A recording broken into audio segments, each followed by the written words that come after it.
강의 노트는 제 3장 사도시대의 그리스도교. 참 간단하죠.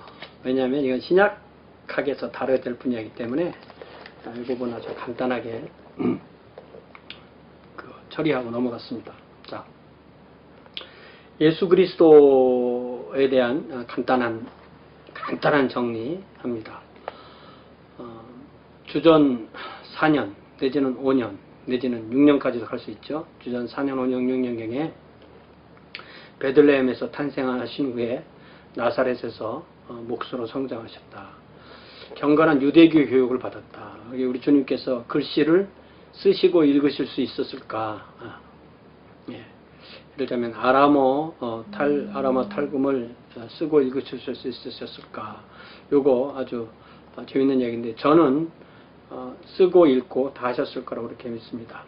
자, 30세에 공식적인 사역을 또 공적으로 퍼블릭하게 사역을 시작했고 요한에게 침례를 받고 하나님의 왕국의 복음을 전파하셨다.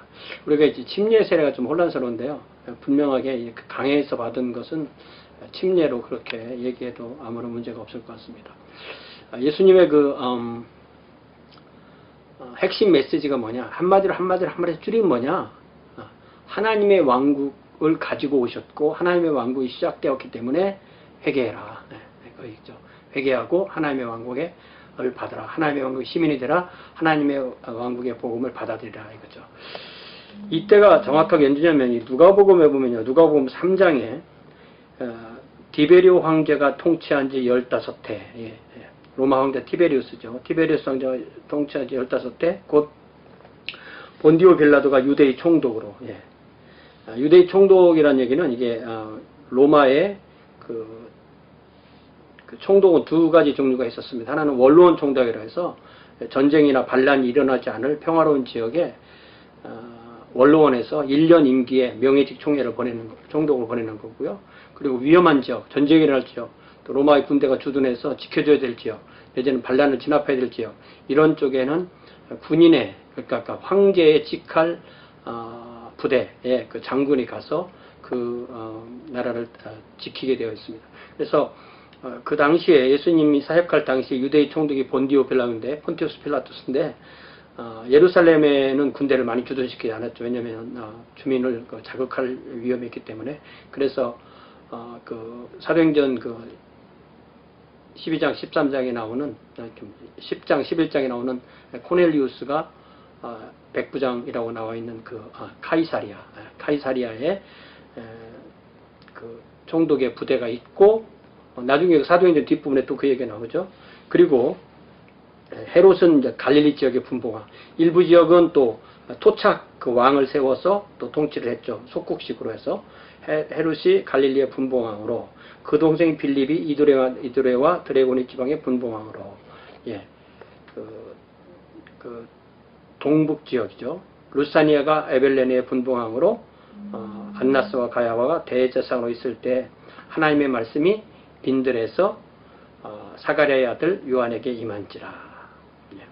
이때 티베리우스는 그의 통치 기간이 14년에서 37년까지인데 티베리우스 15년은 약 27에서 28년경이다. 이렇게 볼 때 예수님이 사역을 시작한 해, 예수님이 탄생한 해 같은 것을 대략 짐작할 수가 있겠죠. 어쨌든 예수님의 탄생한 해는 이전에도 말씀드렸듯이 그렇게 정확하지 않습니다. 자, 제사장 교부 시대, 사도 교부 시대. 여기서 그 다음에 참 앞에 좀 설명하는 부분이 있죠. 예수님은 12제자를 선택하여 훈련하였고, 12 붙여야 됩니다. 12는 붙입니다. 12제자를 선택하여 훈련하였고 허다한 군중이 따랐다. 3년의 공생의 사역 후 예루살렘에서 십자가에서 처형되고 장사되었으나 3일 후 부활하셨다. 우리가 조직신학에서 에릭슨 조직신학에서 예수님의 부활은 좀 완전한 부활이 아니었다. 뭐 이런 이상한 소리를 하는데 그렇지 않습니다. 예수님의 부활은 완벽한 부활이고 완전한 하늘에 계시는 그 몸을 가지시는 그 몸으로 부활하신 겁니다. 자, 30년, 요 연대는 좀 정확한 것 같아요. AD 30년 예수님이 십자가에 못 박히시고 또 장사되시고 부활하신 거 AD 30년 오순절에 오순절. 오순절이 이제 정확하게 몇 월인지 모르지만 오순절은 정확한 거죠. 오순절 이후 예수님의 이 120여 제자들이 예수님이 부활하심을 선포했다. 그러니까 그때에는 예수님이 십자가에 죽으시고 장사됐다고 다 아는데 이제 부활했다는 것만 전하면은 그 부활했다는 걸 전하는 것 안에는 예수님 십자가와 장사가 포함되는 거죠. 뭐 가끔 우리가 보면은 예수님이 십자가만 전했지 부활 안 전했다. 또 내지는 부활만 전했지 십자가는 안 전했다. 그런 논쟁이 있는 거 본데 보통 성경에서는 십자가를 말할 때는 부활도 포함하고 부활을 말할 때는 십자가를 포함하고 우리가 그렇게 이해하는 것이 정확하게 맞습니다. 자, 초대교회의 선포 캐리그마는 예수의 죽으심, 장사되심, 부활하심이에요. 고린도전서 15장에 나오는 그 사도 바울이 받아서 전한 것, 그것이 바로 예수님의 죽으심과 장사되심과 부활하심이죠. 초대교회 신앙 고백은 예수는 주님이시다. 이것이 왜 중요하냐면요, 예수님을 주님이라고 했을 때 이 주님이라는 말에 그 퀴리오스, 이 퀴리오스라는 말에 히브리어 대응어가 아도나이잖아요. 나의 주님. 근데 그 아도나이라는 단어, 나의 주님이라는 이 단어 속에 그 야훼를 사람들이 발음하지 못하니까 그 단어를 그냥 아도나이라고 바꿔서 읽었거든요. 그래서 구약성경에서 여호와를 주님이라고 고백하는 그 주님이라는 단어를 예수님께 그대로 고백함으로써 예수님이 바로 성자 하나님이시다. 성부 하나님과 본질상 동등하신, 본질이 같으신 하나님이시다라는 것을 고백하는 것이 돼서 이 신약에 있는 이 예수님은 주님이시다라는 이 고백이 가장 핵심되는, 가장 짧게 말하는 고백입니다. 사실 이것이 바로 그리스도교를 속고 죽게 하는 거죠. 여러분 혹시 주변에 여호와의 증인과 대화할 게 있으면 당신은 예수님을 주님이라고 고백합니까? 이렇게 물어보세요. 그러면 처음에는 하는 것 같다고 하다가 그 다음에 당신이 예수님을 예배합니까? 라고 물어보면 저도 이 동네에서 여호와의 증인 한 명에게 이렇게 대화를 했더니 자기는 예수님을 예배한대. 그래서 예배한다는 게 뭐니? 그러니까 자기는 마이클 조던을 존경하듯이 예수님을 존경한다. 예수님은 하나님이 아니기 때문에 예수님을 하나님처럼 존경할 수는 없다. 하나님처럼 예배할 수는 없다. 내가 마이클 조던을 숭배하듯이 그렇게 예수를 숭배한다. 이렇게 표현하더라고요. 그러니까 예수님은 주님이시다. 예수님은 하나님이시다라고 고백하는 그 사람이 바로 그리스도인인 것입니다. 자, 예수 그리스도는 뭐 어떤 신학을 세우시거나 교회를 조직하는 것 이런 것을 하지 않으셨고 그것은 이미 있던 이 바리새파 신학을 중심으로 해서 하셨고 교회 조직의 제자들에게 맡기신 거죠. 자, 교회는 그리스도의 교회는 AD 30년경 오순절에 예루살렘에서 시작되었습니다. 여러분 우리가 사도행전을 면밀히 읽어보면요, 사도행전에 있는 그 히브리파 중심의 이 사도들의 이 그리스도교는 곤잘레스도 말하지만 그렇게 심한 갈등을 일으키지 않았습니다. 스스로와 유대교 사이에 큰 구변을 만들어내지 않았습니다. 그러나 그들은 분명히 그리스도인입니다. 그 사도들이 없었다면 이방으로 그리스도교가 나갈 수도 없었고 그것이 성립돼 그리스도교가 오늘날까지 남아있을 수도 없습니다. 이것을 우리가 오늘날에 메시아닉 주하고 뭐 동일하게 볼 수도 없고요. 또한 오늘날 메시아닉 주도 그리스도인이 아니라고 우리가 그렇게 말할 수도 없습니다. 자, 유대 당국자들의 핍박으로 안티오크, 이 시리아 안티오크죠 등으로 제자들이 흩어지게 되고 여기서 처음으로 이방인이 더 많은 그러한 그리스도교가 되게 되었고 그 이후에 베드로와 바울 등 사도, 또 선지자, 복음 선도자, 교사들에 의해서 여러 도시에 교회가 세워지고 교인들이 훈련되었다. 그래서 제가 다음에도 한번 언급할 건데요. 에베소서 2장이나 3장에 나오는 사도와 선지자라는 게 무엇일까? 사도와 선지자의 터 위에 교회가 세워졌다는 것을 우리가 잘 역으로 추적해보면 사도와 선지자는 결국 예수님에게 귀로 들은 말씀을 자기들이 입으로 선언한 그런 사도들, 또 예전에 신약성의 사도가 아니지만 사도들과 함께 교회를 세운 핵심적인 지도자들, 특별히 그들의 서신이나 글이 또 성경으로 남은 사람들, 이런 사람들이 사도와 선지자입니다. 그렇기 때문에 오늘날 사도와 선지자는 신약 성경으로 대치됐다고 생각할 수 있고요. 우리는 신약 성경을 따라서 교회를 이끌 때 우리는 이제는 사도와 선지자, 내가 사도와 선지자라고 말하는 사람들을 거부할 수가 있죠. 우리가 가끔 보면 뭐 사도다, 또 프로핏이다 이런 말을 쓰는 사람들이 있는데 우리는 그런 사람들에 대해 조금 의심의 눈초리를 가지고 봐야 되고 검토를 해볼 필요가 있습니다. 자, 이렇게 신약성경의 그리스도교에 대해서는 이것도 뭐 책 한 권을 써도 부족할 정도의 양이잖아요. 그러니까 이 정도 하고 우리는 이 부분은 이제 신약신학에 우리가 맡겨두고 이제는 사도 시대로 사도 교부 시대로 넘어갑니다. The Age of Apostolic Fathers. 자, 여기 이 father란 말이 우선 father라는 말부터 보면요. father는 그 로마 가톨릭교의 신부를 의미하는 단어이기도 하지만 또 교부라는 말로도 씁니다. 교부는 사도들 이후에 교회를 이끌었던 유명한 지도자들을 교부라고 그렇게 부릅니다.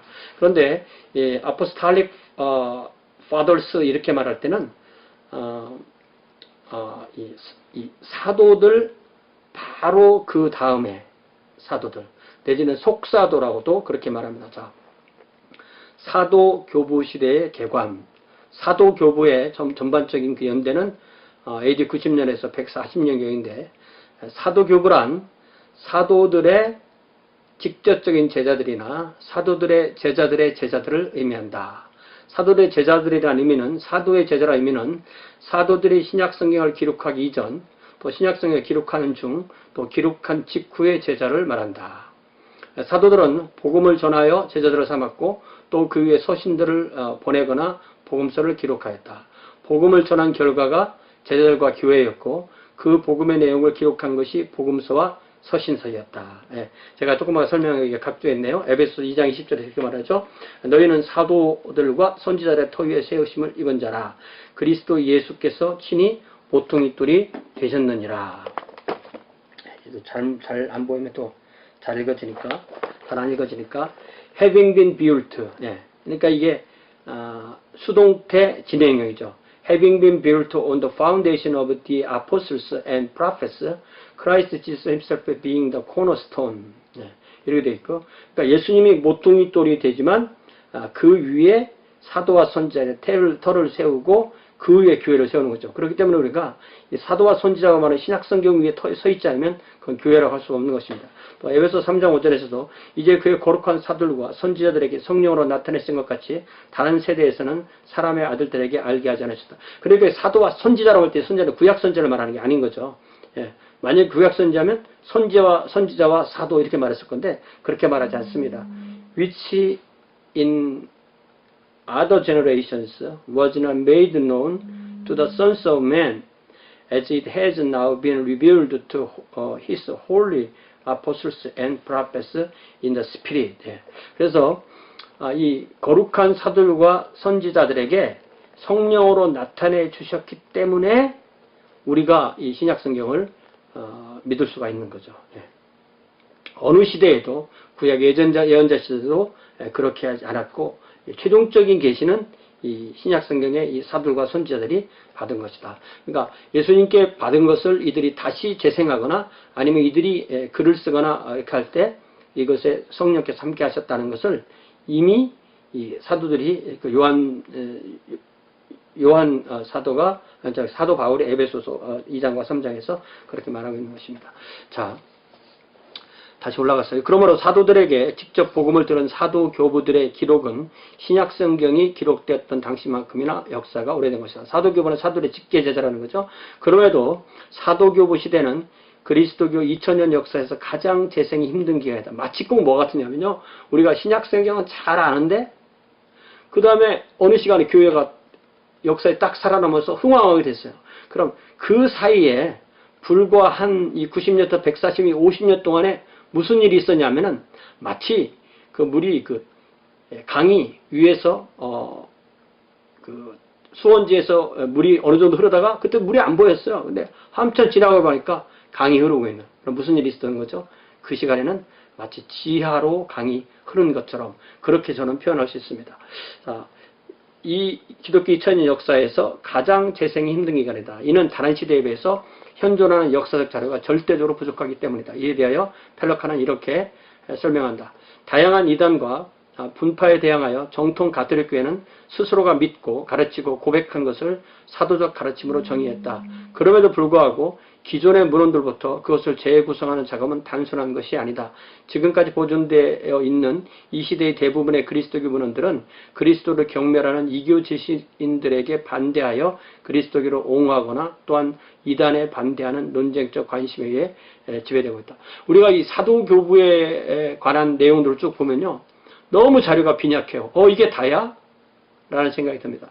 이거는 그것이 그 시대에 많은 이런 사도교부들이 없어서가 아니라 우리가 자료를 현재까지 현존한 자료가 이렇게 적기 때문에 이분들에 대한 내용이 적은 것이라고 그렇게 할 수가 있습니다. 자, 거기에 대해서 좀 더 제가 또 설명해 놓은 거 있죠.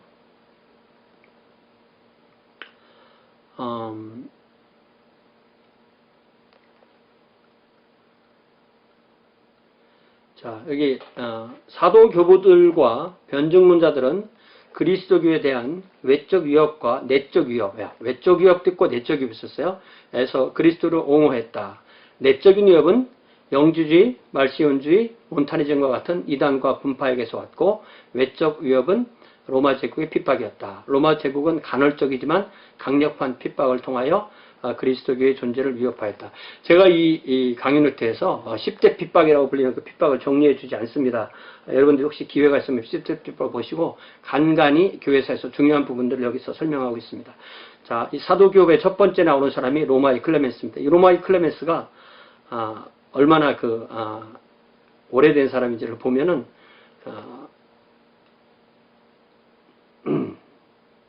예, 로마의 클레멘스. 예. 자, 먼저 그 각주 보겠습니다. 117번. 지금 서구에서는 사람을 정확하게 부를 때 홀스트 네임을 부르고 미들네임이나 미들네임 이니셜을 부르고 라스트 네임 내지는 패밀리 네임을 이렇게 부르는 거죠. 아니면 보통은 홀스트 네임, 라스트 네임 또 내지는 공식적으로 부를 때는 라스트 네임, 비공식적으로 부를 때는 홀스트 네임을 부르죠. 그러나 초대교회와 중세교대의 시대 호칭은 주로 이름에다가 뒤에 지명을 붙인 클레멘트 오브 롬, 클레멘스 오브 롬 이렇게 부르는 경우가 압도적입니다. 그래서 고대나 중세 시대의 사람들을 부를 때 우리가 약간 생소함이 있습니다. 그러나 그 당시에는 보통 사람들이 두세 개로 이루어진 이름을 가지고 있었을지라도 하나의 이름만을 주로 불렀습니다. 그래서 후대 사람들이 그들을 부를 때 혼선을 피하기 위해서 뒤에 지명을 붙여 부릅니다. 그리고 우리는 속사도시대 로마의 클레멘스와 그래서 우리는 속사도시대 로마의 클레멘스와 교부시대 로마의 알렉산드리아 클레멘스를 구별할 수 있습니다. 이 교회 다시 한번 말씀드리는데 우리가 영어식 명칭은 가능하면 쓰지 않고 그 당대의 발음을 우리가 한국어로 재생한 그 발음을 주로 씁니다. 클레멘트는 영어식이고 클레멘스가 원어에 가깝습니다. 또 예를 들자면 저스틴은 영어 이름이고 유스티누스는 그 라틴 발음입니다. 또 이렇게 지명으로 사람을 부르지 않고 직책이나 특징으로 부르는 경우가 있는데 예를 들자면 순교자 유스티누스. 근데 이것도 영어는 이제 유스티누스 마러인데 이게 또 한국말로 번역하니까 또 순교자 유스티누스가 되죠. 또 내지는 피핀 더 숄트, 키 작은 피핀 내지는 소 피핀, 이게 이제 키가 작았는지 아니면 아들을 의미하는 건지 좀 정확하게 모른다고 합니다. 나중에 그 중세시대 프랑스의 왕이죠. 자, 로마의 클레멘스. 로마의 클레멘스는 로마 교회의 3대 감독이다. 그의 앞에 감독은 그의 선임자들은 리누스와 아나클레투스로 이름이 알려졌지만 이들에 대해서는 알려진 바가 없다. 그런데 로마 가톨릭 교회에서는 그 앞에 이제 베드로를 집어넣었어요. 베드로가 로마 교회의 감독이었다는 정확한 근거는 없잖아요. 그런데 베드로를 집어넣어서 베드로, 레누스, 아나클레누스, 클레멘스의 순서로서 제4대 교황이다 이렇게 말합니다. 그런데 사실 이거는 그냥 거꾸로 그렇게 인정한 거죠. 본인들이 뭐 교황이라고 생각 안 했으니까. 로마의 클레멘스는 92년부터 96년까지 로마의 감독으로 사역하고 100년경에 사망했다. 그러니까 앞에 나오는 견대가 92년부터 96년까지 감독이었고 거기에서 물러난 후에 100년경에 사망했다. 그래서 그의 그리고 그의 사망 시기는 사도 요한의 사망 시기와 거의 같다. 이제 이 사도 요한이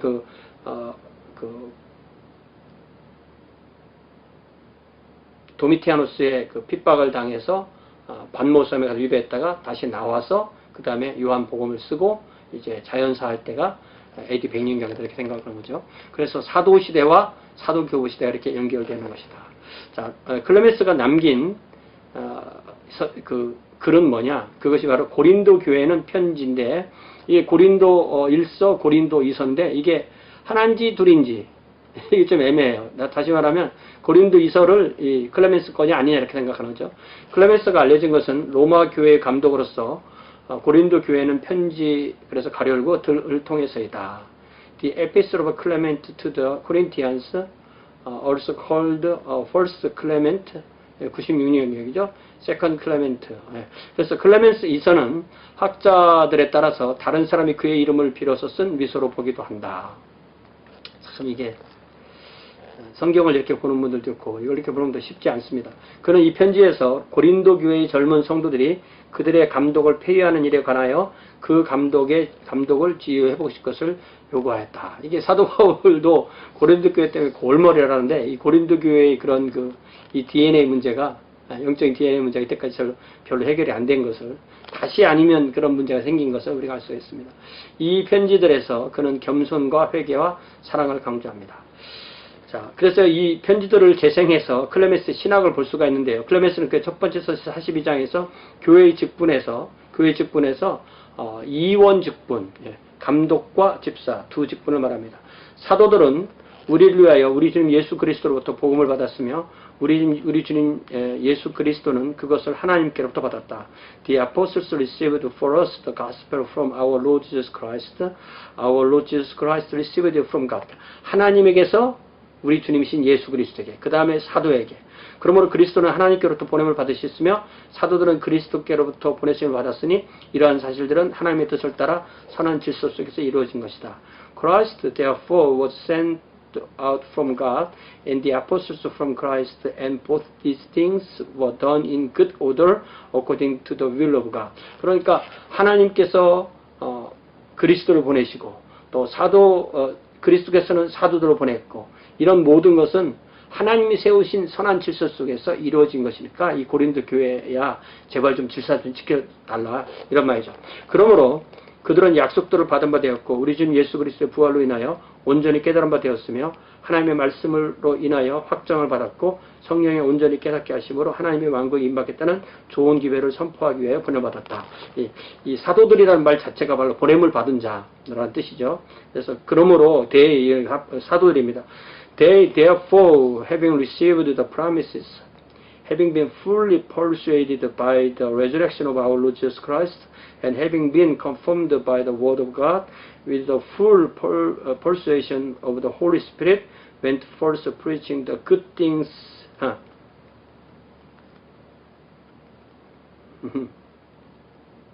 이거 뭔지 모르겠네요.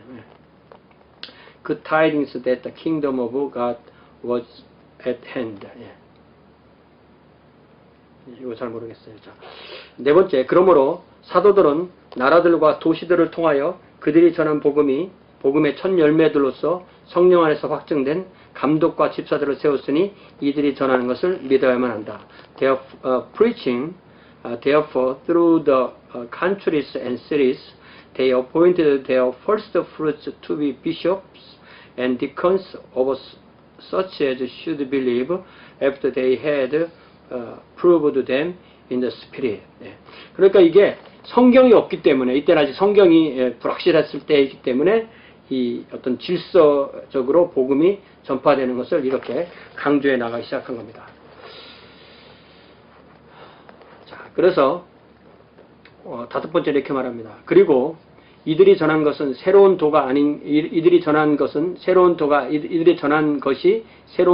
것은 감독들과 집사들에 관하여 이미 오랜 과거에 이미 진리 안에서 기록되었기 때문이며 성경의 특정한 곳에서 나의 의 가운데 그들의 감독들을 믿음 가운데서 그들의 감독들 그리고 믿음 가운데 그들의 집사들을 세울 것이라 하고 지혜롭게 말씀하셨기 때문이다. And this they did in no new way, for in truth it had in long past time been written concerning bishops and deacons, for the scripture in a certain place says in this wise, I will establish their bishops in righteousness and their deacons in faith. 예. 이게 이제 성경 어디에서 이렇게 세웠다는 것은 잘 모르겠지만 이렇게 성경에 근거해서 클레멘스가 이 고린도 교회에게 이 직분을 지켜달라. 그러면서 여기서 직분이 주로 나온 것이 감독과 집사 이렇게 많이 나오기 때문에 이 감독은 장로나 목사와 동등한 그런 직책이었을 것이라고 그렇게 생각을 하는 것입니다. 그래서 이 두 직분의 형태는 신약성에서도 그대로 유지하는 것이다. 각주 119 보면요. 사도 바울은 이미 그의 1차 선교 여행에서 갈라디아 지방의 여러 교회들 비시디아 안디옥, 이코니움, 리스트라, 더베 등에서 장로들을 세워 교회를 말씀으로 양육합니다. 각 교회 장로들을 택하여 금식기도하며 그들이 믿는 주께 그들을 위탁하고 Paul and Barnabas appointed the elders for them in each church, and with prayer and fasting committed them to the Lord in whom they had put their trust. 사도행전 14, 23절. 1차 선교여행에서 어느 정도 교회를 두고 보다가 그들 안에서 자연스럽게 생긴 리더십들에게 그들을 세워서 장로로 세웠다. 그렇기 때문에 선교에서 최고 먼저 이 교회의 말씀을 가르치는 직책을 받은 사람들은 장로입니다. 그래서 엄밀하게 말하면 장로교회 그 평신도 장로라는 그런 개념은 신약성경에는 없는 거죠. 자, 또 사도 바울은 3차 선교를 마치고 예루살렘으로 돌아가는 길에서 밀레투스에서 에베소스의 장로들을 초청했는데 이들 역시 말씀으로 교회를 섬기던 이들이었습니다.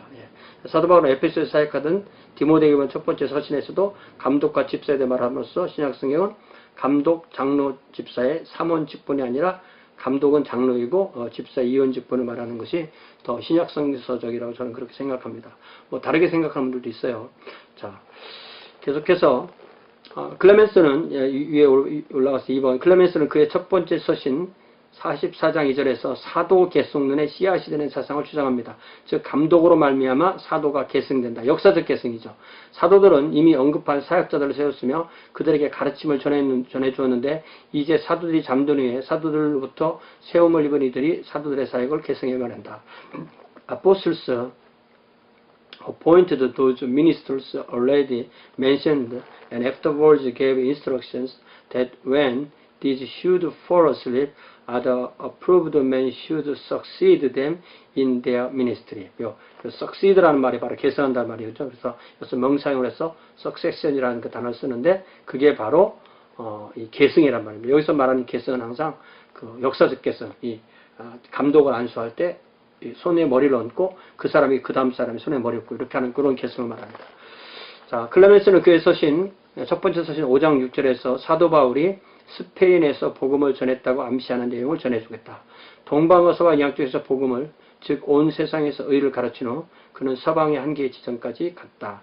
After preaching both in east and west, having taught righteousness to the whole world and come to the extreme limit of the west. 서방의 한계 지점, 이게 이제 서바나를 스페인을 의미하는 것이 아니냐 이렇게 보는 거죠. 자, 두 번째의 이 속사도 교부는 안티오크의 이그나티우스라고 될 것 같아요. 자, 이그나티우스 그 각주를 보면은 이그나티오스는 원어에 가까운 발음이고 영어식으로 읽으면 이그네이셔스가 되죠. 영어로 교회사나 교리사의 강의를 들을 때 영어 발음을 미리 알아두면 훈련이 줄어듭니다. 또 안디옥은 또 한국어 성경의 폭이죠. 그러나 일반 학문적인 글에서는 통섭을 용이하게 하기 위해서 원어의 발음 최대한 살린 한글 맞춤법 통일안을 따라서 안티오크로 써야 됩니다. 그러니까 이게 성경은 안디옥, 영어는 애니악. 그러나 이 한국 사람들끼리 서로 대화를 할 때는 안티오크 이렇게 해야 돼요. 그러니까 우리가 이런 그 단어들을 다 알아놓으면은 혼란이 줄어듭니다. 하나만 알면 오히려 혼란이 생겨요. 안티오크의 이그나티오스는 마태복음 28장 2절에 어린 예수님께서 안고 기도해 주신 안으신 그 어린아이. 그래서 마태복음 18장에 보면 그때 제자들이 예수께 나와 이르되 천국에서 누가 크니까 예수께서 한 어린아이를 불러 그들 가운데 세우시고, 어린아이를 불러 세우셨죠. 이러시되 진실로 진실로 너희에게 이르노니 너희가 돌이켜 어린 아이들과 같게 되지 않으면 결단코 천국에 들어가지 못하리라. 이게 무슨 얘기예요? 그러면 예수님은 안티옥의 이그나티오스는 유대인이라는 얘기죠. 이 말이 맞으려면 그는 그 30세에 사도 요한의 제자가 되었고 서머나의 감독 폴리갑의 친구가 되었다고 그렇게 전설적으로 알려지는 거죠. 자, 그는 시리아의 수도였던 안티옥 교회의 감독이었습니다. 70년부터 117년까지 47년 동안. 그럼 그가 감독된 70년이면 아직 신약성경이 다 기록되지 않은 시기죠. 이 연대는 이그나티오스가 얼마나 신약성경 시대에 근접해 있는지 알 수 있게 됩니다. 그러니까 거의 뭐 사도들의 직계 제자인 거죠. 그걸 강조하는 겁니다. 이그나티오스는 신약 시대에서 2세기 교회사로 연결되는 아주 중요한 연결고리가 되는 중요한 감독이고 신학자입니다. 그는 115년 트라이너스 황제의 핍박으로 로마로의 순교 여행을 하게 됩니다.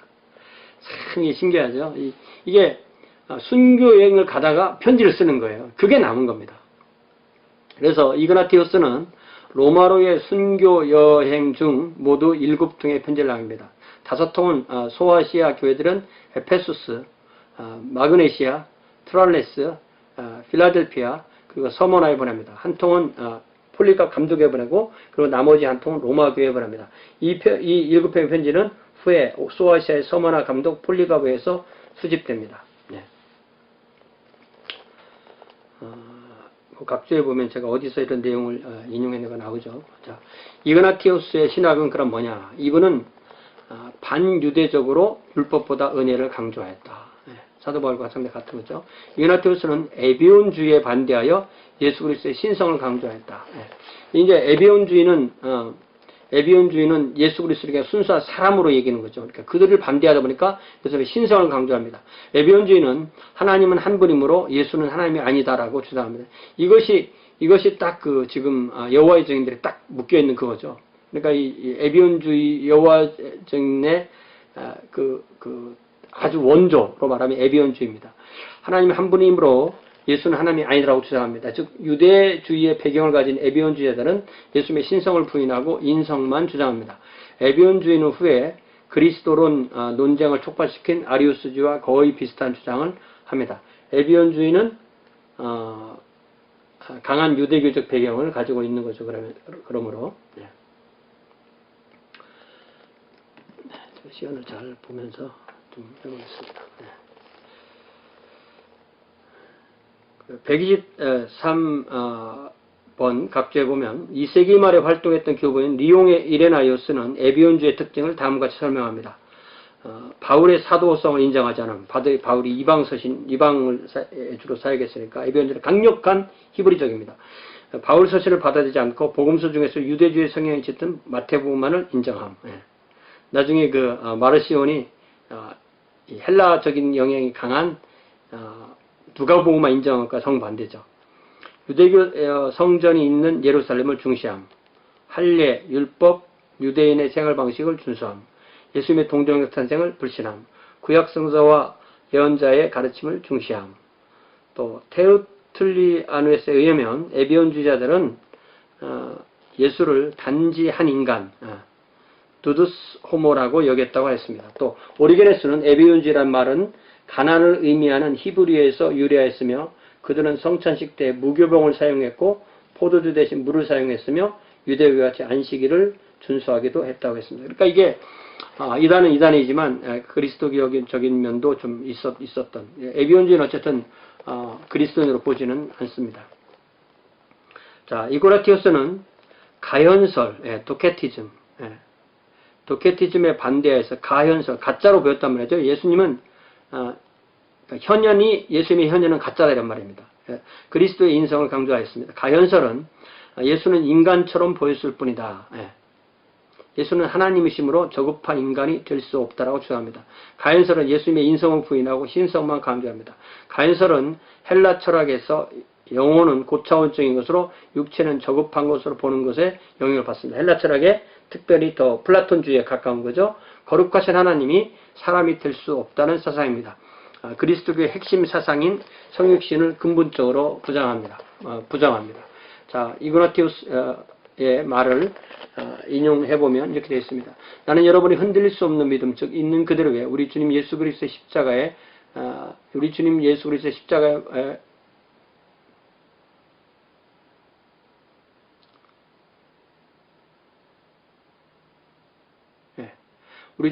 십자가에 못과 영원히 못 받겠다는 것에 자리를 잡고 있음을 확실히 알게 되었습니다. 그러니까 예수님 십자가에 못 받아서 상급에 못 받겠다는 얘기죠. 여러분은 육체로는 진정으로 다윗의 영성을 가지고 계시며 신적인 능력, 의지와 능력으로는 하나님의 아들이신 우리 주님을 경외하는 온전한 확신을 가지고 있습니다. 우리 주님은 실제적으로 동정에서 태어나셨으며 모든 의를 이루기 위하여 요한에게서 침례를 받았으며 폰티우스 필라투스와 분봉왕 헤롯의 통치 시기에 우리를 위하여 그분의 몸이 실제적으로 못 박힘을 당했습니다. 그분은 십자가의 열매로부터, 즉 그분의 하나님께 복되신 열정으로부터 우리를 구원하셨습니다. 그리하여 그분은 부활을 통하여 유대인 중에 있거나 이방인 중에 있거나를 막론하고 모든 세대에 그분의 성인들과 신실한 사람들을 그분의 교회인 한 몸인 표준으로 이끌어내실 것입니다. 번역이 많이 좀 혼란스럽죠. 이게 참 이게 좀 마음에 안 드네요, 그죠? 자, I perceived that you are settled in unshakable faith, nailed as it were to the cross of our Lord Jesus Christ in flesh and spirit, with full conviction with respect to our Lord that he is genuinely David's line according to the flesh, Son of God according to divine will and power, really born of a virgin and baptized by John, that all righteousness might be fulfilled by him, really nailed on the flesh for us in the time of Pontius Pilatus and tetrarchy of Herod, from the fruits of the tree, that is, from his God-blessed passion, we are derived, that he might raise a standard for all ages through resurrection for his saints and faithful people, whether among Jews or Gentiles, in our body of his church. 그러니까 이게 옛날 사람들이 이렇게 마침표를 안 치고 쓰니까 그걸 그대로 또 번역을 하다 보니까 이렇게 마침표를 안 찍고 하는 거죠. 영어에서도. 물론 제가 위에 잘라서 써놨지만 어쨌든 핵심을 잘 파악해서 읽으시기 바랍니다. 자, 에비온주의와 가연설은 서로 정반대의 주장을 했는데 안티오크의 이그나티우스는 이 두 주장을 효과적으로 공박합니다. 이로써 그는 그리스도의 신성과 인성을 정확하게 강조함으로써 그리스도의 기초를 확립하게 됩니다. 예수님의 신성과 인성에 대한 신약성서의 가르침의 결론에 도달한 후에 삼일체의 교리가 확립됩니다. 이로써 그가 에비온주의와 가연설을 반대하면서 세운 예수 그리스도의 두 본성, 완전한 신성과 완전한 인성의 교리가 얼마나 중요한 그리스도교의 근간이 되는지를 우리가 알 수가 있습니다.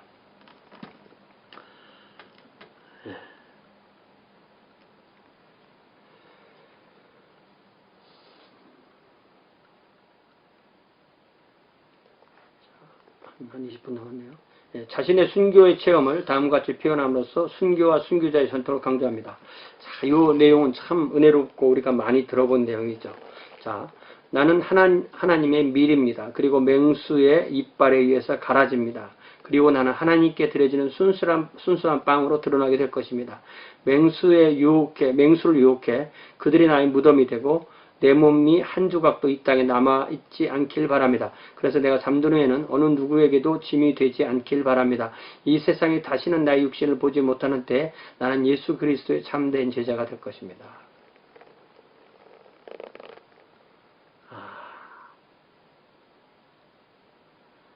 참 기가 막힌 얘기죠.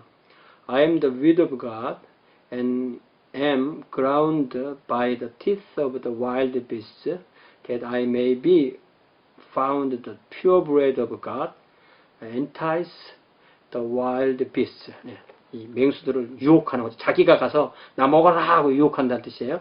That they might become my sepulchre, and may leave no part of my body behind, so that I may not, when I am fallen asleep, be burdensome to anyone. 죽고 나서 뭐 사람들이 장례지는 거 아주 사람들에게 부담스럽다는 거죠. Then shall I truly be a disciple of Jesus Christ, when the whole and the world shall not so much as see my body. 이렇게 되어 있습니다. 앞으로 이그나티우스가 말한 이 유비는 계속해서 교회사에서 많은 분들이 인용하는 그런 내용입니다. 교회를 하나로 만드는 것이나 이런 데도 다 쓰이는 거죠. 그는 캐톨릭, 유니버설이라는 뜻이죠. 캐톨릭이라는 단어를 교회에 처음으로 사용한 감독입니다. 그 용어의 의미는 우주적, 내지는 보편적, 우주적, 보편적, 카스믹 내지는 유니버설. 어디에 가나 똑같아야 된다는 얘기죠. 자, 그래서 마치 그리스도께서 계시는 곳에 하나님의 보편적 가톨릭 교회가 있는 것처럼 감독이 가는 곳에는 그의 백성이 있게 하십시오.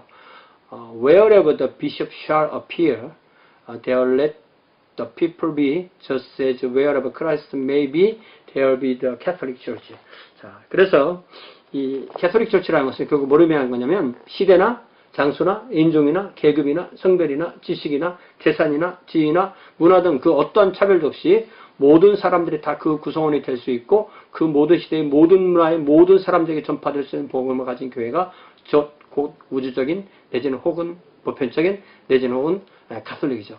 우리가 사도신경에 보면 거룩한 공회를 믿사오며 할 때 그 거룩한 공회라고 번역된 말이 바로 카톨리코스, 헬라어로 할 때 카톨리코스인데 그게 홀리 캐톨릭이란 말이에요. 홀리 캐톨릭.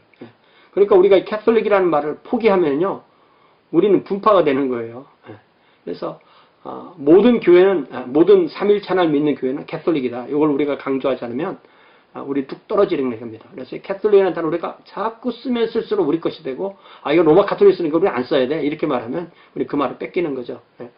그럴 필요가 없습니다. 모든 삼일찬을 믿는 모든 교회는 캐톨릭 교회다. 이것을 우리가 늘 주장해야 됩니다. 이게 벌써 이제 바로 그 이고나티우스에 와서 삼원 교회 직분의 삼원 직분론이 주장됩니다. 감독, 그다음에 장로들, 집사들. 그러니까 감독은 한 지역의 지역 전체 여러 교회를 관장하면서 자기 교회도 있지만 여러 지역을 책임지는 그런 목사님을 감독이라고 부르고 각 지역의 한 교회를 책임지는 사람은 장로라고 부르고 그 교회 안에서 교회를 섬기는 사람들을 집사라고 부르는. 자, 이는 한 지역 교회에 한 명의 감독 아래 한 교회가 아니라 한 지역 교회에 한 명의 감독 아래 장로들과 집사들이 있는 형태. 자, 하나님을 대신하는 감독들과 더불어 사도들의 회의를 대신하는 장로들과 그리고 예수 그리스도의 업무를 맡은 나의 사랑하는 집사들과 더불어 모든 일에 조화를 이루며 행하시기 바랍니다. The bishop presiding after the likeness of God and the presbyters after the likeness of the council of the apostles with the deacons also who are most dear to me having been entrusted with the diaconate of Jesus Christ. 자, 이그나티우스는 이렇게 감독의 권위를 아주 중시하게 됩니다.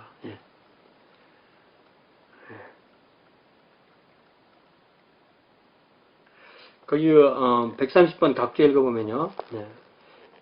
제가 좋아하는 이 야로슬라프 펠라칸은 아주 자세하게 그 해설을 쓰는 것도 대가지만 때로는 단순하게 설명하는 것에도 대가입니다. 이 대가는요. 단순하게 얘기했다가 복잡하게 얘기했다가 다시 단순하게 얘기하는 거예요.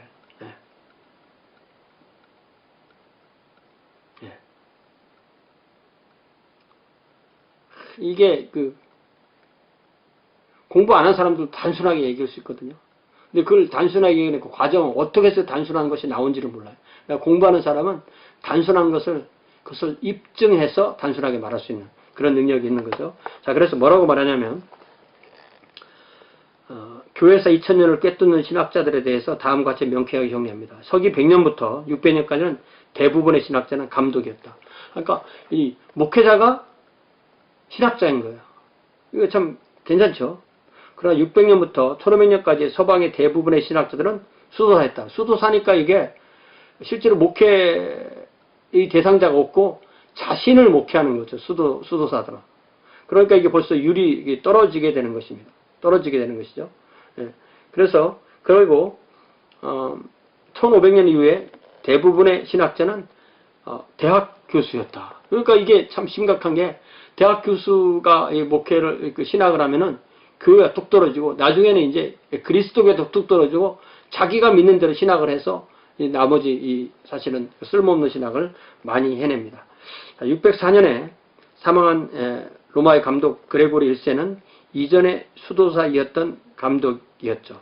그러니까 처음에는 이 감독이었지만 이 그레고리 1세는 수도사였다 감독이 된.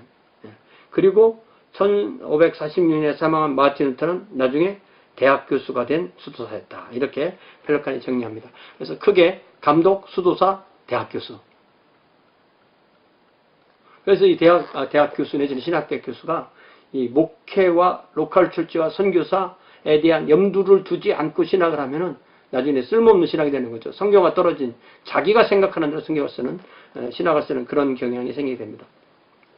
이렇게 대가라는 사람들은요, 때로는 자세하게 말하고 때로는 그 자세하게 말한 것을 결론해서 간단 명료하게 설명할 줄 알아야 됩니다. 우리가 공부하는 목표는 이거예요. 정말 맹자가 양해양편에서 뭐라고 말하냐면 박학이상설지는 장이반 설약해라. 참 이게 제가 좋아하는 말인데요. 이 사람들이 이 박학상설은 많이 얘기해요. 앞에 있는 이 박학이상설지는 참 많이 얘기하는데 그 뒷말은 몰라요. 그 뒷말이 중요한 거거든요. 항상 대꾸에서는 뒷말이 중요한 겁니다. 이 뜻이 뭐냐면 자세하게 공부하고 상세하게 설명하는 이유는 장차에 이르러서 정반대로 간단하게 설명할 수 있기 위함이다. 이거예요. 자, 여러분 이거 기가 막힌 그러니까 이 공부에 관해서는 그리스의 소크라테스, 플라톤, 아리스토텔레스 또 이 동양의 공자 맹자를 따라갈 만큼 정리한 사람 없는 거예요. 공부에 대해서만큼은.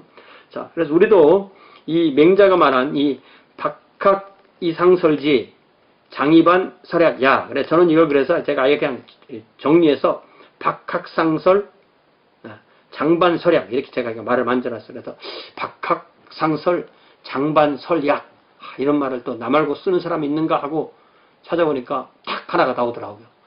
뭔가 하고 보니까 제가 옛날에 설교할 때 보여준 그 설교문이 딱 뜨더라고요. 참 이게 제가 만든 걸 아무도 안 쓰나 봐요.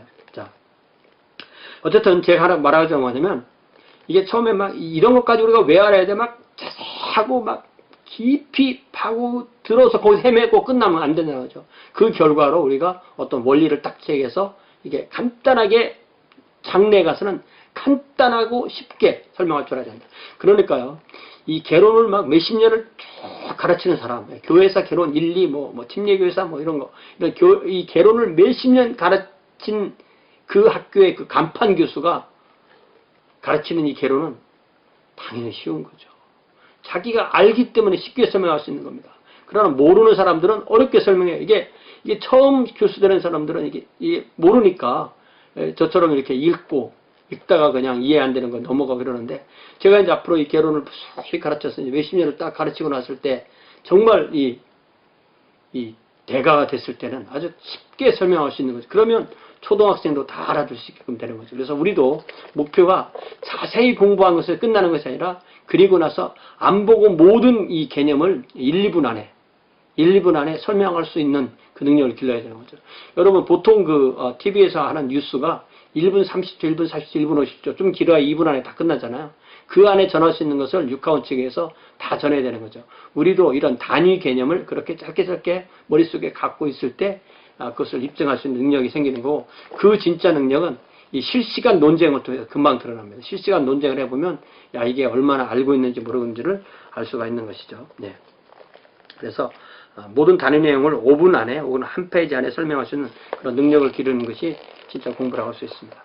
자, 이그나티우스가 감독의 권위에 대해서 하는 말, 자, 사역 아래에 있는 일치, 감독이 가지는 최우선적 권위에 대하여 분열을 피하십시오. 분열은 악의 시작입니다. 예수 그리스도께서 하나님을 따른 것처럼 여러분도 감독을 따르십시오.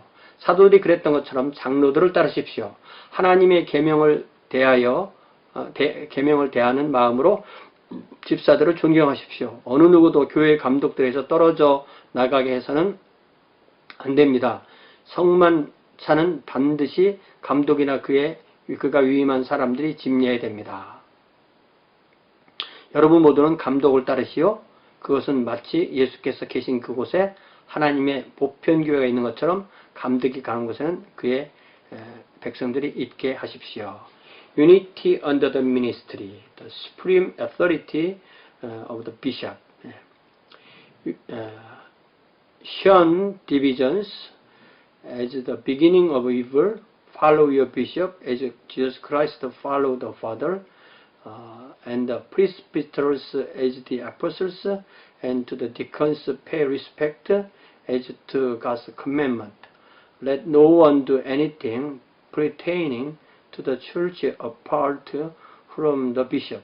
A valid Eucharist is one that is under the bishop or someone to whom he has committed it. Wherever the bishop appears, let the people be, even as where Jesus may be, there is the universal Catholic Church. 예. 그렇기 때문에 이런 그 정리를 이걸 쭉 읽어보면 결국 어떤 결론이 나면 하나님, 예수 그리스도, 사도, 감독, 장로, 집사의 그런 계승과 질서를 강조합니다. 자, 그 다음에 이 속사도 교부로도 우리가 기억할 사람이 바로 로마의 허마, 헤르마스 of Rome, 영어로 뭐 Hermas of Rome. 이 사람은 뭐 잘 모르고요. 이 어떤 그 책이 나왔기 때문에 이 책을 통해서 그를 알게 되는 겁니다. 이 사람이 지은 책은 셰퍼드, 목양서. 뭐 셰퍼드니까 목자죠. 그냥 목자인데 목자라고 번역하기 애매하니까 목양서 이렇게 번역합니다. 그래서 이 목양서의 저자인 허마, 헤르마스. 이 이름은 이제 로마서 16장 14절에 허마로 나와 있는데 뭐 동일한 사람은 아니겠죠. 전혀 증거가 없으니까. 이 책은 로마에서 처음에 헬라어로 제작되었고 라틴어로 번역됐습니다. 지금까지 전해지는 것은 라틴어로 된 전문과 헬라어 일부분입니다. 자, 이 책은 5개의 환상, 10개의 명령, 그리고 5개의 비유로 구성되어 있습니다. 5번째 환상을 전해주는 천사가 목자의 모습을 하고 있는 것에서 이 책의 제목이 붙어있다. 그러니까 이 천사가 목자의 모습을 하고 있기 때문에 목자다 이렇게 했지만 사실은 그래서 이제 원칙으로 말하면 번역이 이렇게 목자죠, 목자. 자, 목양서의 그 주요 내용은 베프티즘 후에 몇 번 죄를 용서받을 수 있는가. 제가 가끔 이렇게 베프티즘이라는 단어를 쓰기 좋아하거든요. 왜냐하면 한국어로는 뭐 영세, 세례, 뭐 침례 등으로 번역됐으니 헬라어 밥티스마를 혼란을 피하기 위해서 경우에 따라서 특별한 경우를 빼라고는 영어를 한국어로 음역해서 베프티즘 내지는 그 헬라어로 그대로 쓰면 밥티스마. 일본 사람은 그냥 밥티스마 이렇게 쓴다잖아요. 이게 얼마나 편해요, 그죠? 근데 우리는 항상 그게 세례냐 침례냐 막 구별해서 얘기하는 게 얼마나 불편해요. 꼭 필요할 때는 유아세례, 꼭 필요할 때는 침례, 또 뭐 이렇게 말하지만 그렇지 않고는 그냥 베프티즘이라고 주로 제가 통일했었습니다. 베프티즘 후에 중죄는 오직 한 번밖에는 용서받을 수 없다. 이러한 사상은 한 그리스도인이 베프티즘을 받는 것을 최대로 한 뒤로 미루는 풍조를 낳았다. 그리하여 죽기 직전에 베프티즘을 받는 경향이 주된 그 풍조를 이루게 되었다. 그러나 이것은 성경의 가르침과는 정면으로 배치되는 것이다. 침례는 그리스도교 신앙의 시작의 완성이죠. 시작의 완성. 살아보고 죽을 때 결혼식 하자. 이런 거랑 비슷한 거죠. 서로 사랑하면 그 사랑의 골인이 결혼식이죠. 그렇죠? 결혼하고 결혼식 하는 것과 비슷합니다. 자, 네 번째, 서머나의 폴리갑 스미르나는 소아시아 지방, 우리 그 요한계시라는 에서보드 사빌라에서 그 서머나죠. 스미르나. 자, 소아시아 지방 서머나 교회의 감독이었습니다. 초대교회의 역사가 카이사리아의 에우세비우스는 폴리갑이 사도 요한의 저자였다. 이렇게 정리를 해줍니다.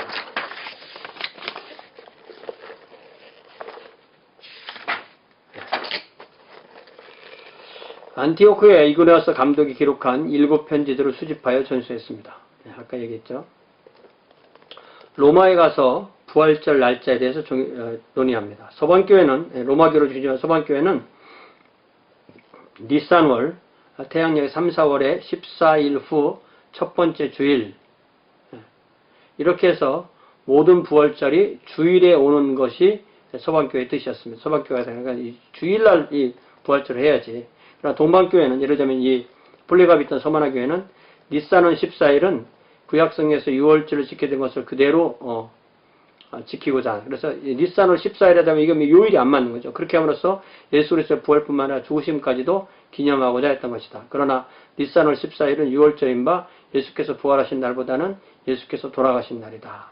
그래서 예수님은 주일에 부활하셨기 때문에 동방교를 따면 부활절은 꼭 주일에 오지 않습니다. 그래서 이런 것을 좀 조절해서 결국은 이 로마 교회의 방식대로 이렇게 조절이 된 거죠. 부활절은 아주 복잡하지만 제가 어딘가 정리해 놓은 게 있습니다. 자, 폴리갑의 순교 이야기도 유명하죠. 155년 그 명상도로 유명한 마르쿠스 아우렐리우스 황제의 핍박으로 86세에 순교합니다. 폴리갑을 아끼던 총독이 주님을 부인하라고 회유하자 폴리갑은 다음과 같이 말하였다고 합니다. 86년 동안 내가 주님을 섬겨온 동안 그분은 나에게 어떤 해를 주신 적이 없습니다. 그런데 어떻게 내가 나의 왕이시며 구주를 모욕할 수 있겠습니까?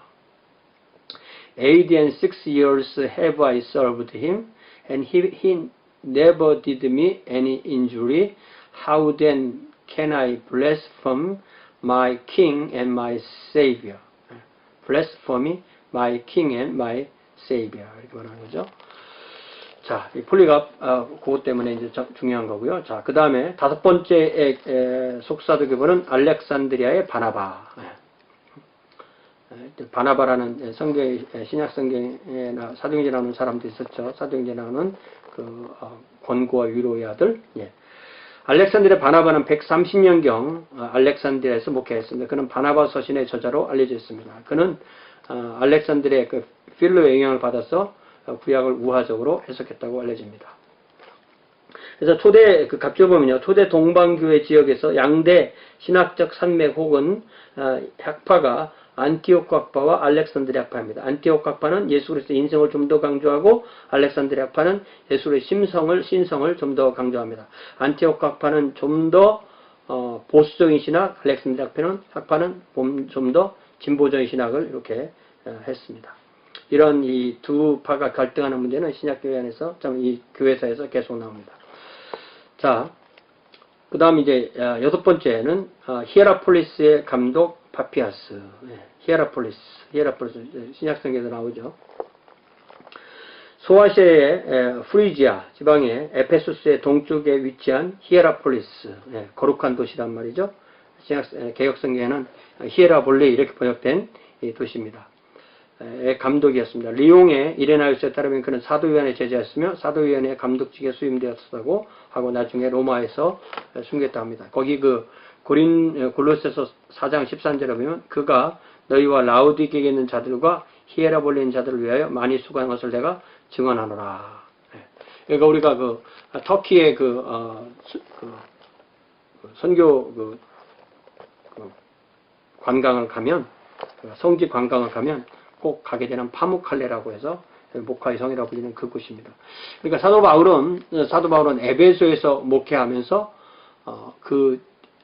에베소는 아시아 속주의 이제 수도였고요.